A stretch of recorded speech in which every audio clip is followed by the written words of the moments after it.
এখন আমি এই নর্মাল বাজারের ব্যাগটাকে জিও ব্যাগের মতো রূপান্তরিত করব। তো দেখেন, প্রথমে এই যে ব্যাগের যে নিচের অংশ এভাবে ভাঁজ করে দেখেন একটা সুতা দিয়ে একদম ব্যাগটা কিন্তু আমি টাইট করে বেঁধে নিয়েছি। এবার ব্যাগটাকে এভাবে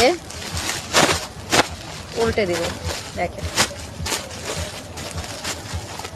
যখনই এই ব্যাগটাকে এভাবে উল্টে দেওয়ার পর কি হবে, যখন এই যে ব্যাগে আমি মাটি ভরবো, এখন আমি এই ব্যাগগুলোতে মাটি ভরে নিব। দেখতে পাচ্ছেন কোদাল দিয়ে কিন্তু আমি মাটিগুলো আলগা করে নিচ্ছি। আর এই অংশটা প্রচুর গর্ত ছিল, সেই গর্ততে গাছের পাতা এবং সবজির খোসা সবসময় ফেলা হতো। ফেলতে ফেলতে এই জায়গার মাটিটা কিন্তু একদম জৈব সারে পরিণত হয়েছে। আর এই মাটিগুলো দিয়ে আজকে আমি ব্যাগটা পরিপূর্ণ করব। আর আগে যতগুলো গাছ বুনেছি সবগুলো গাছ কিন্তু আমি এখান থেকে মাটি নিয়েই বুনেছি। আর এই মাটিগুলো এই মাটিতে যদি আমি একবার চারা দিই তাহলে আমাকে আর অন্য কোনো সার দিতে হবে না, কারণ এই মাটিটা পুরাটাই জৈব সারে পরিণত হয়ে গেছে। আর এইভাবেই কিন্তু আমি আমার বস্তাগুলো বীজ বোনার জন্য বা চারা বোনার জন্য রেডি করি।